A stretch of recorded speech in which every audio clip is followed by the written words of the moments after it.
ప్రభునామమున మీ అందరికీ వందనాలు. ఈ దినము దేవుని యొక్క వాక్యము వాగ్దానము యోబు గ్రంథం 4వ అధ్యాయము 6వ వచనం. నీ భక్తి నీకు ధైర్యం పుట్టింపదా? నీ యథార్థ ప్రవర్తన నీ నిరీక్షణకు ఆధారము కాదా?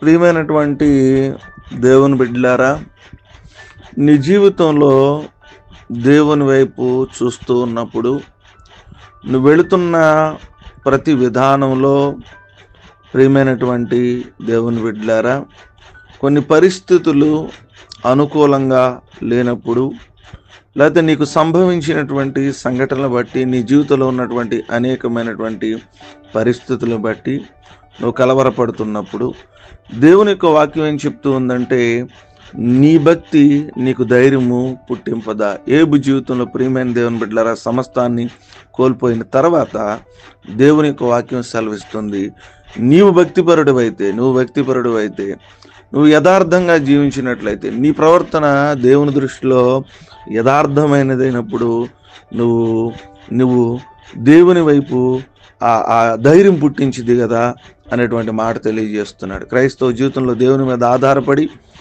భక్తి కలిగి, యథార్థత కలిగి, ప్రవర్తన కలిగి వెళుతున్నప్పుడు ప్రియమైన దేవుని బిడ్డలారా, ఆ భక్తి మన జీవితాల్లో ధైర్యం పుట్టించాలి.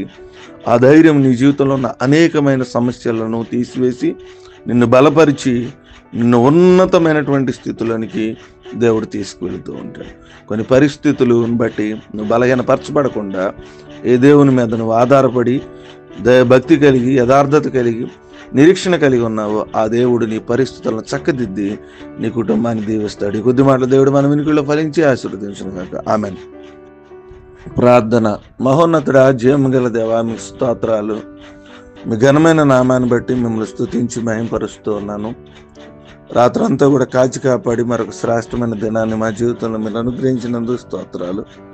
వేకునే లేచి మిమ్మల్ని ఆరాధించే ధన్యత, మిమ్మల్ని మహింపరిచే ధన్యత మా జీవితాలకు మీరు కలగజేసినందుకు మీ స్తోత్రాలు తెలియజేస్తూ ఉన్నాం.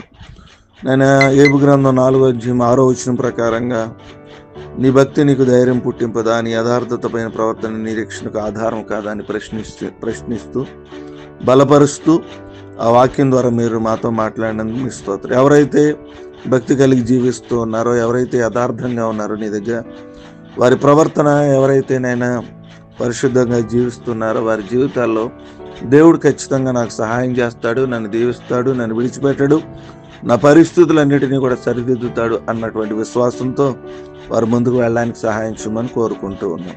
అనేక మంది అధైర్యంగా ఉన్నప్పుడు